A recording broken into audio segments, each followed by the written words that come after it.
Hello and welcome to the InfoQ podcast. I'm your host, Daniel Bryant, and today we have members of the editorial staff and friends of InfoQ discussing the current trends within the cloud and DevOps space.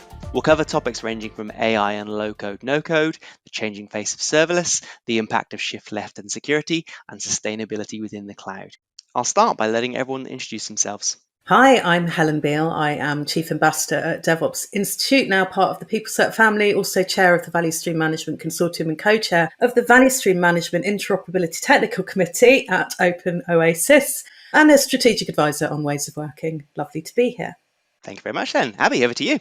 Hi, yes, I'm Abby Bangser. I'm based in London as a principal engineer at Syntasso, working on platform engineering solutions. I've also worked with the InfoQ group before, including just recently at QCon London with the debugging production track. Glad to be here. Fantastic. Matt, over to you.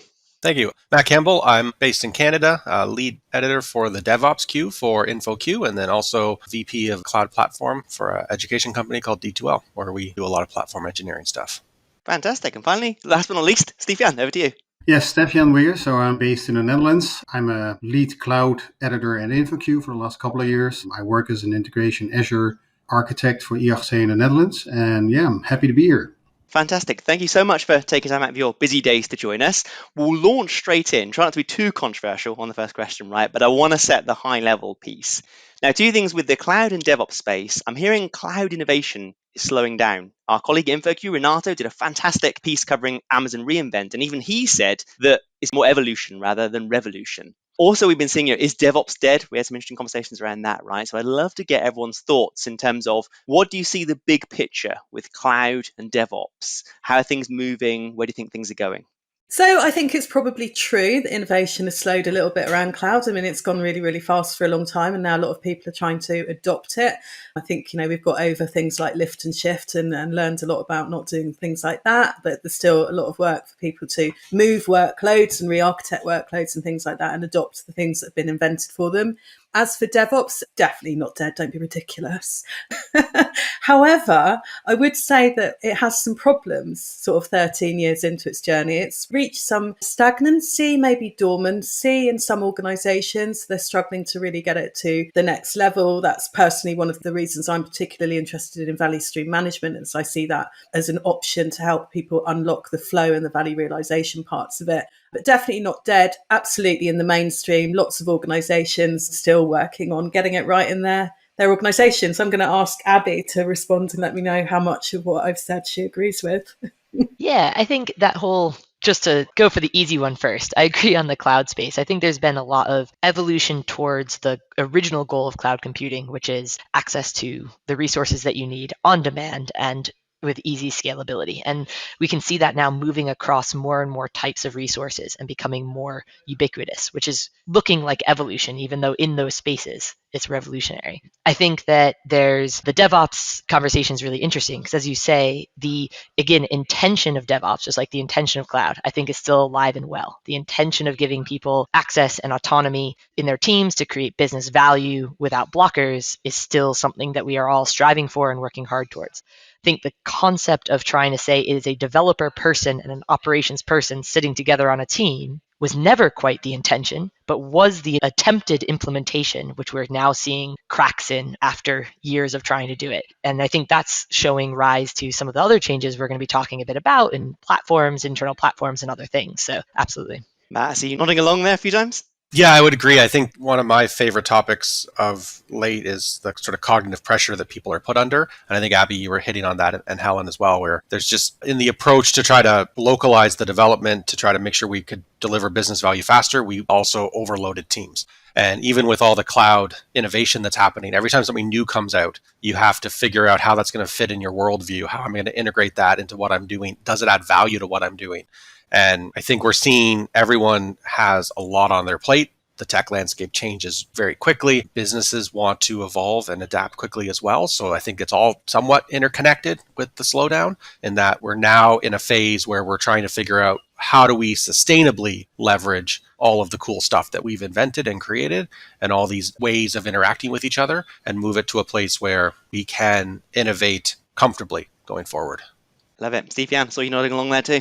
Well, I did see a massive, adoption of the cloud predominantly because of COVID. Yeah, I agree that a lot of that, gives a burden on development, and even I have to do a lot in the cloud. I do see some evolution with regards that also concurs with DevOps is with the automated setup environment. So recently, some of the cloud providers like Azure have this automated way, not just setting up a dev box, but also complete environments. So I see some evolution in that area as well, that we start lifting and shifting that type of ways so that you have a completely development test automated development street, basically setting that up. Like that, we say, we try to get the dev and ops sitting together, because I usually still see a little bit of a wall between them, and it comes around to identity and access management, that kind of stuff. You still, kind of need access to certain resources, or you need to access certain tiers, and then you don't get them because someone on the DevOps side, well, I haven't got the time for it yet. So some of that stuff is not yet automated. So I still see a little bit of a gap there too. That's from personal experience. I still feel that dev and ops, there's always this little boundary between them. It has to do with predominantly identity and access management. It's very interesting, Steve. I definitely think the whole like DevOps, I like everyone sort of riffed on that. Like joking in a presentation I did a few years ago, it says like should really be biz dev quat ops at least, right? There's a whole bunch of things that should be in there. But you know what developers are like, well, engineers, I should say, architects. We just like that snappy title, right? So I think that was a great call out, which I'm sure we'll dive into many times throughout the podcast. I did like the focus on revolution, and Matt, you mentioned about sort of cognitive overload, those kind of things, popularized by team topologies, which I think we'll cover as well. But on that notion, we can't get away from the impact AI and LLMs in particular has had over the last 6 months, right? And that's, definitely since the last trend report we did. I'd love to get folks' thought on what value does AI add to someone who's going to be listening to the podcast, either as an engineer, an architect, a technical leader. What do you think the immediate impact is of these kind of large language models, and where do you think it's going? Well, I can start again if you like. I mean, yesterday, funny enough, I was doing a similar one of these about observability, but we ended up talking about AI quite a lot. And initially, in the context of AI ops, which of course isn't so much about the large language models, but more about algorithms and machine learning. And absolutely what Matt said about cognitive pressure, cognitive load limits in humans is a big problem when we're dealing with lots and lots of data coming out of lots and lots of monitoring systems and creating huge amounts of alert noise. So AIOps has a very strong use case there in this instant management, which is where we started having the conversation. But we, of course, got on to ChatGPT and the generative AI as well. And one of the particularly interesting use cases I found, or I heard from the team yesterday, was around, again, instant management, but this time ticketing. So developers probably remember things like the rubber duck. You'd have a rubber duck on your desk and you'd have to talk to it if you had a problem before you were allowed to bother somebody else with your problem. Because generally you'd find if you had a conversation, you'd come to a solution. And they're doing a similar thing at the insurance company that was on this talk yesterday, and they're actually using it in their ticketing system. So instead of raising a ticket, it's encouraging you to chat with the AI, and then once you get to a point, it's like, actually no, we are going to have to raise a ticket for this thing. And I think there was a few other ones. Of course, the developer kind of co-pilot things are getting code snippets, and I think there's just a huge opportunity here for some leapfrogging.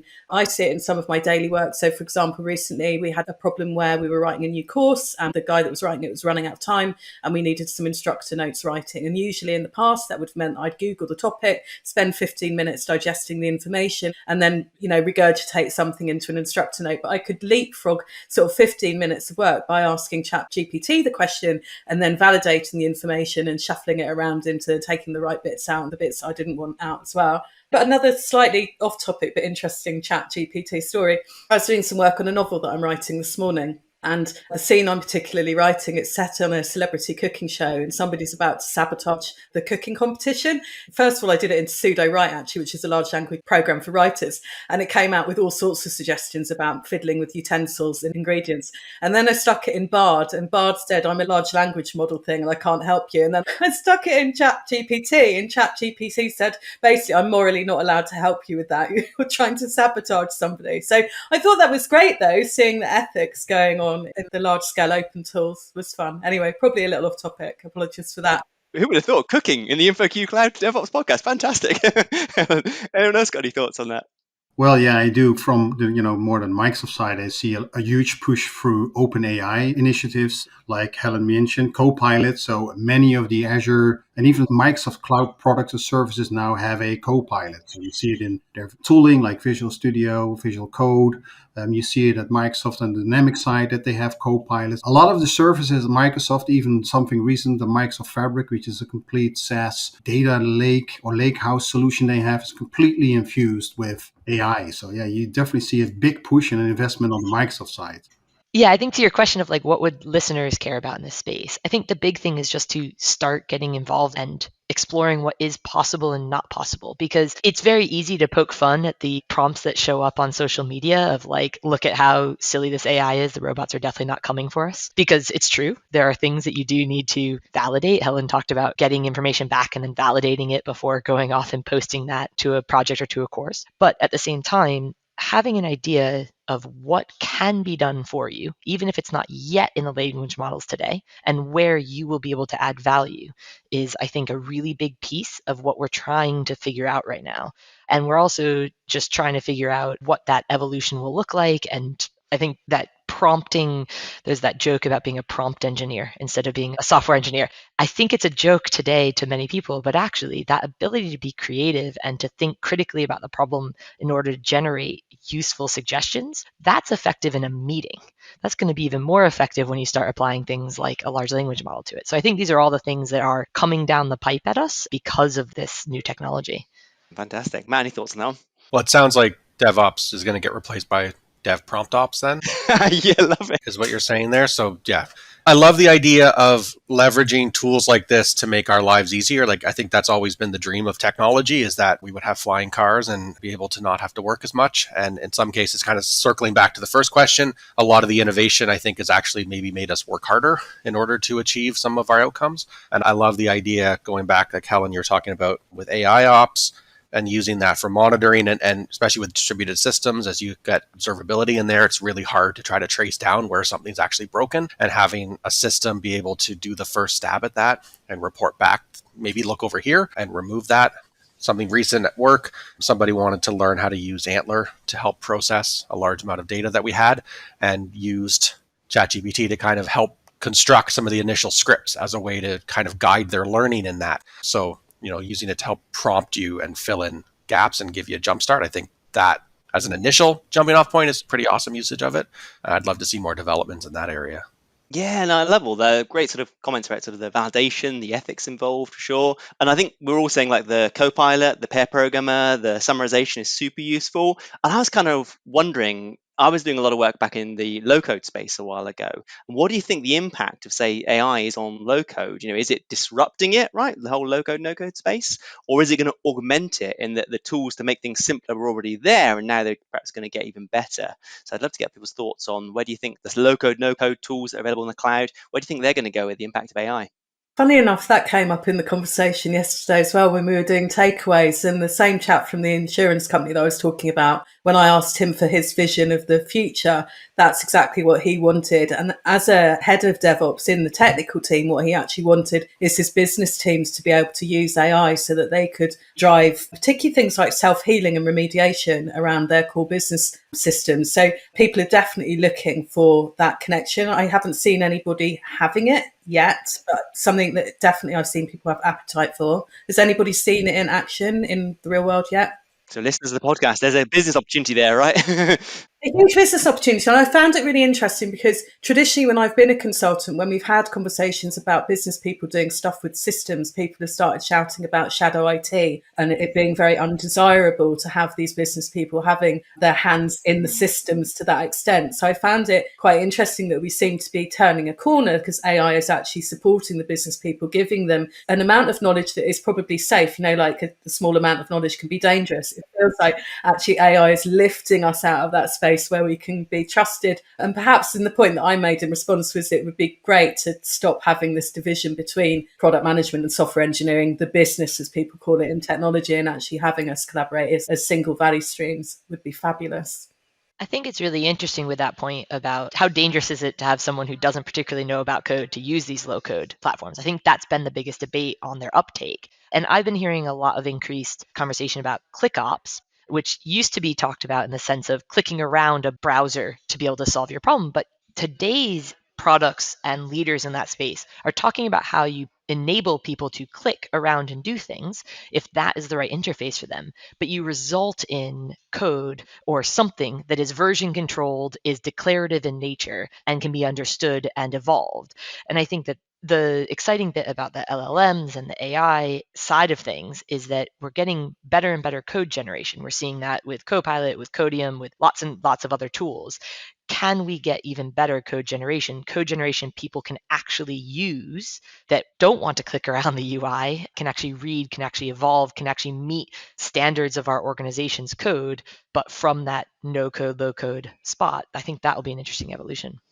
Yeah, I think so too. If you can prompt or talk and then have it out visualized through low code, I've worked a lot with low code platforms, at least in the Microsoft space or Logic apps, that it can be out generated and then you have your business process right in front of you. You could do clicking it around, that's correct, but usually it's left up to us instead of left up to them. But if you can just have it generated and then your business process right in your face, it runs, and there's always, kind of a code behind stuff that is generated for you. So that can definitely work. The interesting thing, though, would be in the end of the day, the governance with regards to accessing certain parts of data, right? That's always been the case with low code. Even if you look at the low code platforms on the Microsoft side and the cloud side, which is I feel called Power Automate and that kind of stuff. And then it's easy for them to use, even business people, and they call them citizen developers. But in the end of the day, it's also about the data and the governance that they are using, at least access to data. And then sometimes it gets a bit weary that they get too much power or too much access to certain data. So I think that's the sort of merger between the low code and platform engineering, in that we want to provide a safe platform that complies with our governance needs, but also empowers the users of it to be able to get their job done. And I do see, like, even with some of the low code systems being challenging for end users to use. So getting some of the prompt engineering and ChatGPT stuff into that, I think could be helpful in almost like a telling it what you want and it kind of helping to build a skeleton for you to flesh out. My guess is we're going to see a lot more evolution in this area as we look to try to drive more business value quickly, and then also see this start to, Steve Jan's point there, improve in the layer of governance and sort of the platform engineering kind of DevOpsy layer of that, so that those platform teams can take care of that part for the users of the low code without them needing to worry about that or worry about crossing any boundaries you don't want to be crossing. Fantastic summary, everyone. Yeah, and I've heard several times sort of implicitly we've mentioned about platforms, right? Now, most of us here have been building platforms for like 10, 20 years, right? But platform engineering has become a thing du jour. Like people have really locked on to that with good reason. Like DevOps, many of us were doing DevOps before it became a thing, right? But giving us a label does help build a community and drive the principles of that space forward. So I'd love to get folks' thoughts around platform engineering. Particularly, I was thinking of things like Kubernetes and service mesh, all the rage for the last 5 years. Are they getting pushed down? To everyone's points about hiding some of that complexity, right? Reducing some of that cognitive load. And Abby, you pointed out in our sort of a chat before the podcast started around team topologies going through a new evolution as well. And that everyone I seem to be chatting to too is adopting some form of team topologies, and that platform as a service, not as in PaaS, but more as in offering a platform as a service, is seemingly everywhere at the moment. Yeah, I think it's really interesting to see something like team topologies in the early majority and something like self-service platforms in the late majority when I look at what I see around the industry and around the people that I work with. And I think that one of the big things is, what does self-service actually mean in these organizations, and what application of team topologies is being applied? How much of it is in theory agreed, and how much of it's really driving how you organize your teams and how you organize also their interaction models, not just how you organize their teams, but how they interact. And so I think what I'm seeing is with self-service, a lot of teams are saying they have self-service. I, a couple of years ago, was saying I had a self-service platform. And the way that people would self-serve from that is they would make a pull request into a repo with some code, because they would have to have learned how to use a Terraform module, or how to have extended a YAML values file, or something else which was not core to their business value delivery, and still required some level of a ticketing system. It's different than ServiceNow or Jira or something else. It is a pull request in GitHub, GitLab, and other repository types, but it's still a ticketing system that relies on a human. And I think today we're talking a lot more about what is an API. What is something where we can actually separate the concerns of the consumers, being the application developers or other members around the organization, and the producers, being the platform team. And I think that's where that revolution right now is happening with people because of team topologies conversations. I'm particularly interested in its application within value stream management as well. When we look at the stream-aligned team as being what I would call the kind of core team that's doing the work that's going to make the difference to the ultimate customer. And then we've got the supporting type teams like the platform teams. that help the streamlined teams do that work. My particular favorite pattern for the platform team isn't in the cloud, actually, it's in the DevOps space. So it's kind of, historically, when we've seen adoption of DevOps and specifically CI/CD pipelines, we've seen them mushroom up in little development teams all through an enterprise. And there becomes like a critical mass where people are starting saying, well, we've got all these different tools, shouldn't we standardize? Then there's absolute uproar because people get very emotionally attached to their tools, quite understandably. But then you get a whole other group of people in an organization that are desperate for the DevOps tool chains and don't have the skills and the knowledge. So actually having a platform engineering team or a platform team that provide a DevOps tool chain as a service solves a few problems. It makes the whole technology stack much more available to the people that haven't yet got there, and then kind of enables the conversation around standardization, which is much easier to have if you talk about the kind of architectural configuration of a tool chain rather than the specific flavors of tools within it. And then that central team can talk about what they've got skills to support and what might be exceptions that people will need to support themselves if they want to continue using them. I think I just quickly add to that, because I think it's a really good description, how much the change in the perception of the platform engineers on the platform team as a service team to the rest of the organization, rather than as the keeper of the complex bottom layer information, is what's really driving all this change. Instead of being like, you will use our tools because we told you you will. Even if you really attach to the things that you used to use, they are no longer compliant and they are no longer cost efficient or sustainable. The engineering teams don't care about those things. They want to use the things they want to use and they want to go to production quickly. And today, platform engineering teams are learning about what developer relations looks like and marketing, and what does it look like to actually engage with customers and get feedback and have a roadmap that meets their needs and the business constraints that the platform engineering team is managing and working under. Those are all fantastic points. And Daniel kind of mentioned like platform engineering is not a new thing. As many things in our industry, it's an old thing that maybe some of us forgot about and then now we're remembering and it feels like a new thing. But there are new parts to it, I think, that maybe we're bringing up. And Abby, you kind of just commented on those where we're, as opposed to treating platform engineering as a thing we build that people must use, we're trying to find ways to build things that delight our end users and actually drive value and make them want to use it because of the value that it's adding. And I think in that regard, Daniel, to your initial question, we are seeing sort of the technologies pushed down a little bit. And Helen, to your point, that API layer, that interface layer being added to simplify the interaction to help drive better business value and to make it easier for teams to get in there and not have to learn all the intricacies and all the fun stuff that YAML brings to the table, as you mentioned, Abby. So yeah, it's a really exciting time and a really interesting evolution that we're seeing there. I really love the platform as a product framing that we have this time around. Yeah, I love it, Matt. Just to double down on that, when I was at QCon, Kubernetes conference, right? I was chatting to folks, and the overwhelming, anecdotal data that people were pushing Kubernetes down the stack at KubeCon. I find this kind of bizarre, right? They're like, well, my engineers just want to go into some interface and define something or call some API, to Abby's point. And I was like, wow, this is KubeCon, right? And it's really interesting seeing the evolution of trends at a conference where, it's really like about the technology, arguably, right? And now it's pushing more towards the platforms. I saw a lot of push towards observability, which we've covered a few times as well, but not just observability in terms of, say, SLI, service level indicators, but also things around KPIs, like key performance indicators. And a big one of that was financial. Folks are now, particularly in this like non-zero interest rate phenomenon, right, we're going through now, folks are really concerned about how much am I spending on this platform. No more spinning up some huge database, poking around, shutting it down, whatever. Like, you got to justify that cost. And I think, Stefan, you mentioned sort of offline around Finops going into the early majority. I'd love to get your take on that, because I think I'm hearing more and more about Finops. I initially learned it from Simon Wardley, fantastic blogs he's got out there, but now I'm seeing it very much go more into the mainstream as you're pitching, Stefan. So love to get your thoughts on that. Yeah, that's correct. There's more companies joining the Finops Foundation, which provides the support and processes around Finops.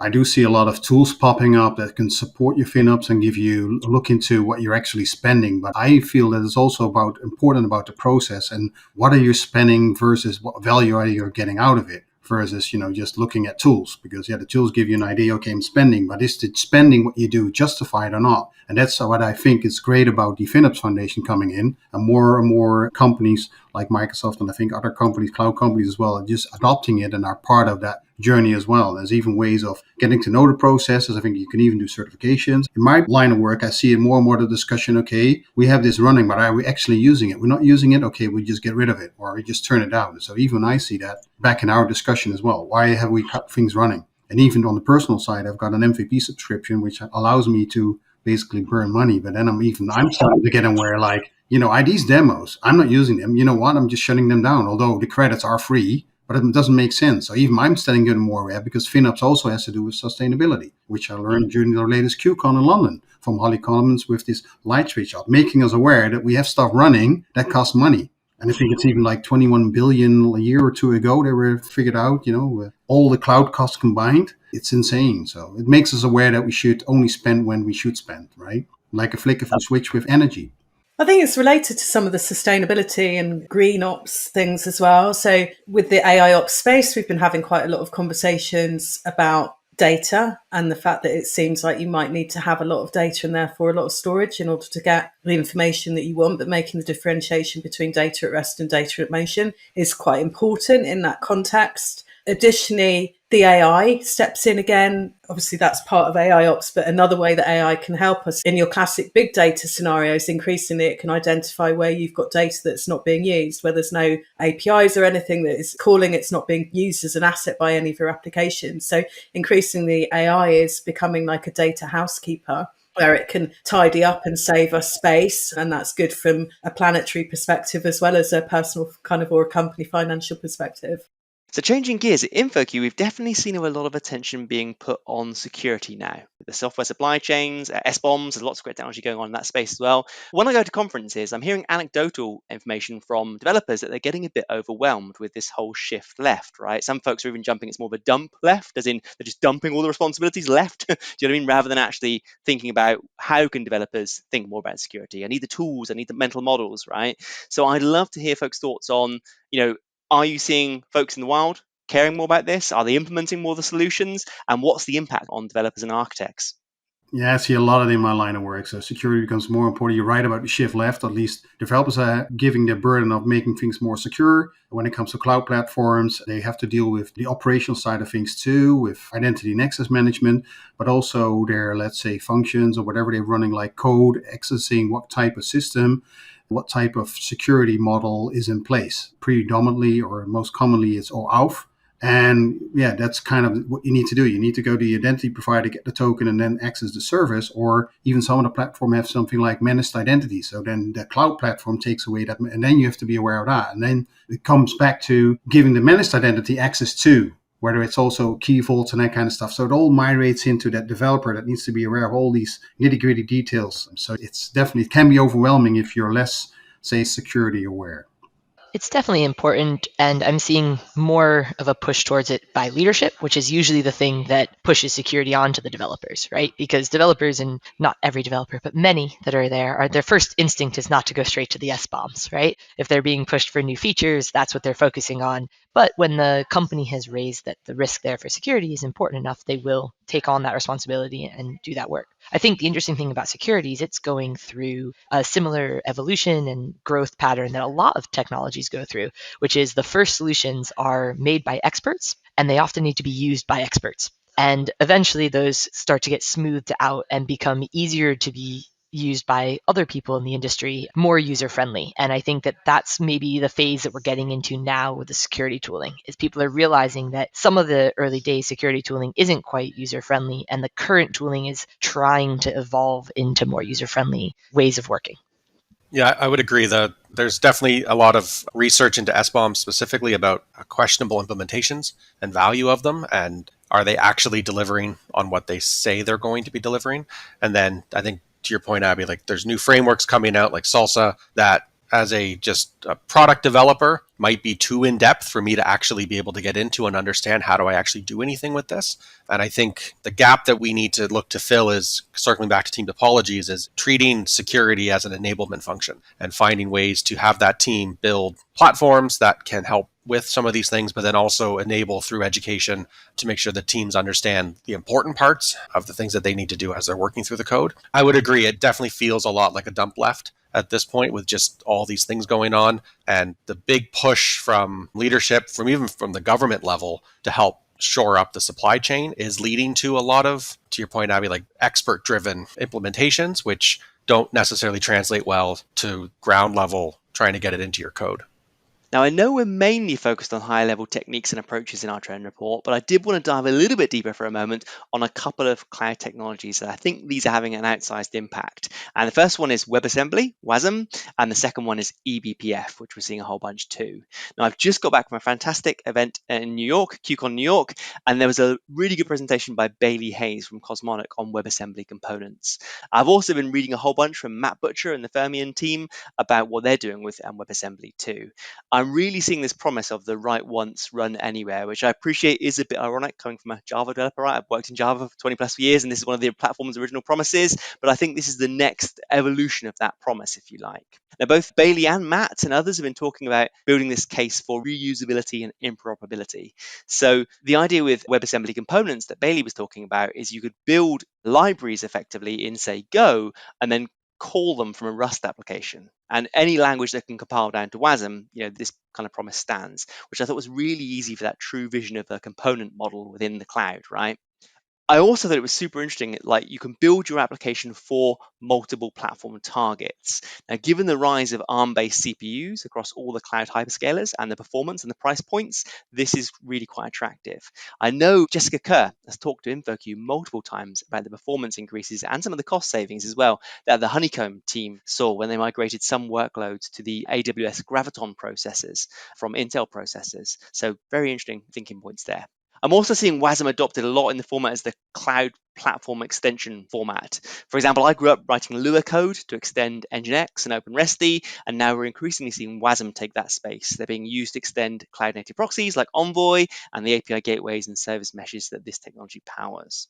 In regard to ebpf, I'm definitely seeing this more as a platform component developers use case. So maybe we as application engineers won't be using it quite so much, but I'm seeing the implementation of the CNCF's container network interface, such as Cilium. I shout out to my friend Liz Rice and the Isovalent folks doing a lot of great content on this, and also seeing a lot in the security space on this. Project Falco, or the Falco project, and the Sysdig folks are embracing ebpf for security use cases, really nice general purpose security use cases. And Matt, have you got any thoughts on this too? Yeah, no, definitely. We're seeing a lot of really interesting usages of this technology within observability. And then also circling back with security as well, because it's allowing you to get closer to the kernel, closer to what's actually happening on your systems within your containers. So you're getting quicker, in some ways more accurate, and some ways safer, less likely to be potentially tampered with in the event of something malicious going on, data about how your system's operating. So that's been the major push that I've seen usage of this. I'll admit this is not an area that I'm super well versed in, so I'm not going to make any predictions about where it's going to go. But I think those current usages have definitely been really interesting.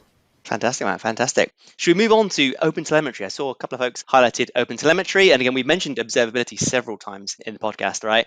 And I keep hearing OpenTelemetry, all the things, because it is great work. I'm lucky enough to work with a few of the folks in that space. I'd love to get folks' thoughts on where you're seeing the adoption and what do you think the future is in this space.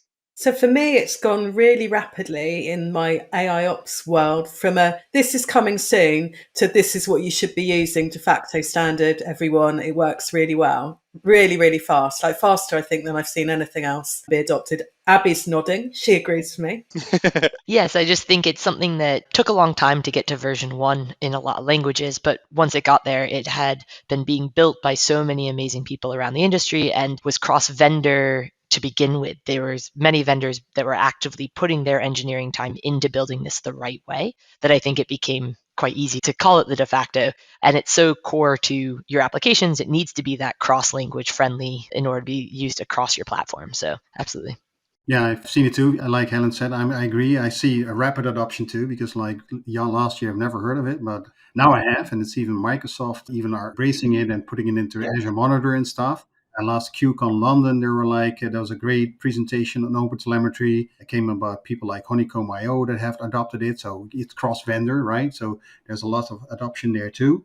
And it's something similar that I wish happened in the IoT space, getting something standardized, right? So if it's around eventing, right? Event-driven architecture, you got something like cloud events, pretty rapid adoption. You see some services on left and right in cloud, and even in open source world where they have tooling around event-driven architecture with cloud events, and then you have similar with OpenTelemetry, right? You got these standardized that they agreed upon, and then it becomes vendor agnostic, and that's super. So you create telemetry, and then you export it, and then you can use X amount of tools that all have their own little thing can do with the telemetry. That's what I've learned from people during QCon. Some of the vendors that are supporting it's like, yeah, we have our own little thing where we do something with memory consumption and execution and that kind of stuff. So yeah, it's pretty interesting. So yeah, even I am excited. Well, that's high praise, Stephen, high praise. And I think the vendor agnostic bit, you can think of it as, oh, it's no vendor lock-in. We get away from vendor lock-in. But as you say, what it gives is actually a requirement now that the vendors optimize and provide something that's more interesting. It's no longer that they're competing at getting to the baseline. I can collect your metrics, your events, your traces, and visualize them. Now they have to be doing the next level of interesting thing for them to gain customers and gain market share. That's the really big power in my mind around something like this open telemetry or other open standards, is the movement of the industry that happens once standards come about. One more technology thing I'd love to quickly look at is serverless. Last year we said serverless as a baseline, and we see serverless popping up all over the place. Stephen, I was reading one of your news items, I think it was recently, about serverless for migrations, things like that. I don't hear like the word serverless that much anymore, but is it because it's becoming just like part of the normal choices, right? We push the technology away, but we are embracing the actual core products that use it. So yeah, what's folks' thoughts on adoption levels of serverless?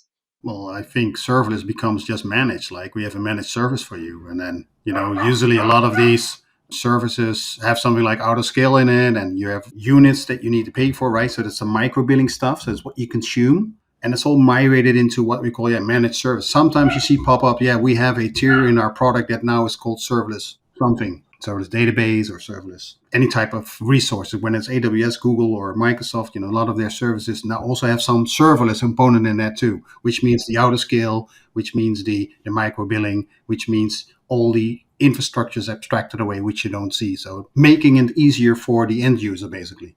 And sometimes dropping even the name serverless. Nicely said. Yeah, that move from sort of serverless as an architectural choice of, say, building on Lambdas versus building on virtual machines, to Stephen's point, versus moving to managed services. So I think that's the transition we're maybe seeing here. I think serverless became that kind of proverbial hammer, and then everything became a nail, where, we've seen a few cases recently, some very overblown in the news, of companies moving from serverless back to monolithic applications. But the move towards managed services really does fit the mold with the platform engineering approach, trying to reduce cognitive overload, shifting who is working on what to other people. For most of our businesses, our customers are not buying us because we built the best serverless architecture. They're buying us because we built the best product. So having somebody who's an expert in running those managed services run them for you is just good business sense in a lot of ways. So I think that might be the shift that we're seeing here. Absolutely. And I think one of the things we might be seeing is the impact of the value of serverless actually coming out in other ways at this stage. And again, moving on from the architectural decision and saying, what does serverless give us? It gives us scaling to zero. It gives us the ability to cost per request. And so we talked about Finops already. Your ability to understand where to cut costs has to be dependent on what is your cost of customer acquisition, what is your cost of customer support and of a request. That's where serverless really shined. And now people know that's possible and they're asking for that. Now, does it have to be done through a serverless architecture? Absolutely not. But it's something that now the organization is asking from their engineering team, and that's coming out in other architectures as well. So we've talked about the changes of pricing several times there, and I'd like to sort of wrap this together in terms of, Stephen, you touched on it earlier on, of pricing relating to the impact and sustainability, things like that, being sort of charged maybe on how much you're consuming or polluting, arguably, these kind of things, right? I'd love to get people's thoughts on the adoption level of thinking about prices in architectures and choosing managed services, as Matt said there, and where you think that's going in the future. I'm interested to hear the others' view on how much of this falls into the SRE camp and into the SLXs, because I can't be bothered to say them all. But it feels to me like this is the natural kind of node of the technology team to figure this stuff out. What do other people think? Yeah, I agree. It's my day-to-day. If you start thinking about architecture and then thinking about the services, how you want to componentize, how you want to create the architecture, and then it boils down to, okay, what type of isolation do or do we not need, security in the end? And then you're coming into the price ranges of what type of product. If it's completely like what I've recently learned, like a term called air gap, so the environment needs to be air gap. That means, okay, then we end up in the highest SKU of almost all our services, networking, firewalls, everything. And that comes with quite a cost. You're talking about TCOs that come into over 10, 20, maybe 30,000 a month. And do you really need that? Is that really a requirement? If you're a big enterprise, presumably, but if you're a small and medium small business, I'm not so sure. There's other ways to secure things. So, and even some of the cloud vendors are also providing some of the services that are like touching the middle ground. So not high end or low end with the enterprise feature, but just in the middle, they could be secure just enough. I'd like to take a moment now for some final thoughts from each of you, and it can be, reflection on where we've come from, maybe looking forward to the future, something you're excited about, maybe something for the listeners you'd like them to take away. So should we go around the room? Shall I start? Matt, I'll start with you if that's all right. Yeah, of course. Excellent conversation. Some really, really cool things that are covered off here. For me, the thing that I'm most excited to see, and it's feeling like I'm harping on the same thing, but anything that we can do in the industry to help reduce how much things we need to think about while we're working so that teams can focus in on their area and have the biggest impact. I think that's going to start to drive more innovation. We start to get happier people. People are excited to come to work. They're focused on a thing. They're not trying to juggle 10 different things and now figure out what is an SBOM? Why are they throwing more acronyms at me?